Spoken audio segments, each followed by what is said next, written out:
घरे जदि खाली क्षीर अच्छी ताले आम यही पिठाटा बनैकी खाईपर।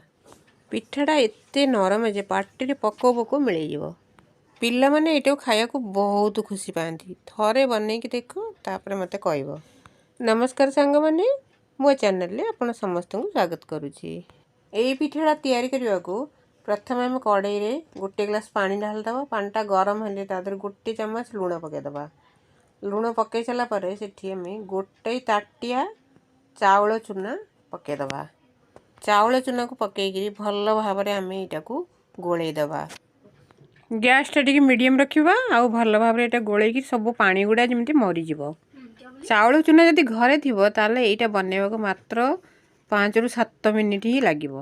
तो ये देख धीरे धीरे सब पानी सुखीगला। यहाँ को मुझे गोटे प्लेट्रे काढ़ीदेवी। प्लेट्रे काढ़िकी यहाँ को भल भाव आम थंडा करदे। तापर चकुड़ी जमी गोटे अटा गुला भाया यहाँ को तैयारी करदबा। जेपर्यंत ठंडा हो न से पर्यंत हाथ लगे पारना। आठी देखूँ मुझे गोटे पनीर पुर करके रखी।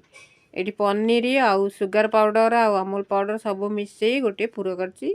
आपन चाहिए ये नड़िया पुर यूज करें कि छेना पुर भी यूज करें। जो चाउल चूनाटा को मु पाग करी बाहर करती से ठंडा हो जाए चकुड़ी मो हाथ गोटे गुड़ा परिका कर नहीं सारा पर से आम कौन करवा यही पुरु गोटे चम्मच देदबा। ये देखिपे मुझे भितर पनीर पुरटा पूरे देली आटा को बंद करदेली। आउ गोटे करके देखी आ भितर भी देख मुझे गोटे चम्मच पुर देदेली। आ सब पटू नहीं मंडा पिठा जमी बंद करती से बंद करी गोल गोल करी अटा गुला परिका करदब। करदेकरी आगे सब गुड़ा आम अटा गुला पूरा करी ता भितर पुर गुड़ा पूरेकरी ये रखीदबा। ये देखिपे मुझे भितर सबुथ पुर पूरे दीची। एबे खाली यहाँ को हाथ में नवा टिके डिजाइन तैयारी करवा जोटा कि देखा भल देखा आ पिला माने खाइबा को भी भल पाइबे। ये देखंतु जदि ध्यान से वीडियोटा को देखिबो ताले जानि परिबो एठी की डिजाइन होउछि। बहुत ही सहज डिजाइन जे कोनोसी लोक एटा को करि परिबे। आम चाहिए भी अन्य डिजाइन दे परिबा किंतु एटा खूब ही भल लगुची से मुझे यही सेपटा प्रथम बनईदेली। यही सेप दे सारा पर ऊपर खाली गोटे ट्यूजर नवा आ ट्यूजर नहीं कि खाली ऊपर को टिके टिके आम उठेदबा। वीडियोटा भल भाव देखिले बुझीपारे ये खाली टिके टिके ऊपर को उठाई आउ कि नहीं जे कौन लोक यहाँ करें खूब ही सहज। यहाँ को हाथ रखी ट्यूजर देकर आम लंबा लंबा डिजाइन बनईदबा। किसी कष्ट नहीं टिके भल कर देखिले हो। एटा जिते क्षीर पकईकि आम तैयारी करवा देखा खूब ही सुंदर लगे। पिला माने खाइबा को बहुत खुशी हेबे।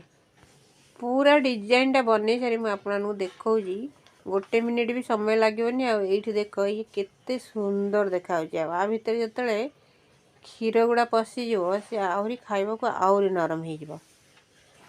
ये मुझे एकाथर सब गुड़ा बनईकी रखीदेली। तापर आम गोटे कड़ाई गरम करी 500 भाया क्षीर ढालदबा। क्षीरटा को आम मीडियम फ्लेम रे गरम करदबा जमी टिके फुटी आसो। ताधर आम गुजराती 3-4टा खोलिकी पकेदबा। पकई सारा पर ये पिठाटा को देखुं कि सुंदर जाली जाली होती से पिठाटा को आम एबे से क्षीर भितर पकेदबा। गोटी गोटी करी आम क्षीर भितर पकेदबा। क्षीर फुटी गलानी। हाँ टिके धीरे सुस्थे जत्नर सहित पकेब ना गुड़ा भांगी जाई पारे। पकई दे आम मीडियम फ्लेम रे यहाँ को किछि समय छाड़ीदबा। जदि आपन की इच्छा है आधर 2टा चीनी भी पकई दी पारती खाइबा को खूब ही सुंदर लगे। जो मैंने चीनी पसंद करते ना से मैंने पकेबे ना कौन अच्छी। ये 5 ରୁ 7 मिनिट पर्यंत आम यहाँ को टिके फुटेदबा। फुटेदेला किसी समय से बसिकी रहीपर ये देखु यही परिका देखा गोटे मु आणिकी ताटिया आपण को भांगिकी देखो कि सुंदर नरम समस्ते खाइबा को यहाँ भल पाइबे। आ देखा भी हेवी बेसी किसी जिनिस लगे जहाँ घरे अच्छी से पकई करें। देखो टिके टिके ता भितर फुटुची कहीं मु पूरा लो फ्लेम रे गैस को देकर या बसईकी रखी।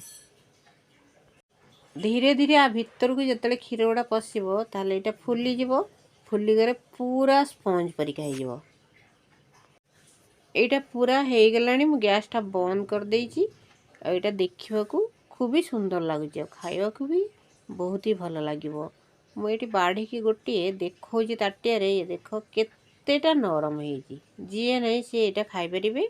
आ वीडियोटा जदि पसंद होए ताले गोटे कमेंट करिवे आ कोड करचंती निज सहर नाम जरूर लिखिवे। पुणी आउ गोटे वीडियो देखा हबो। आ ए पिठा जरूर गोटे थर बनेगी खातु बहुत नरम बहुत भल लागिवो। पुणी मिलिबा भलरे रहंतु। वीडियो को लाइक सब्सक्राइब करंतु।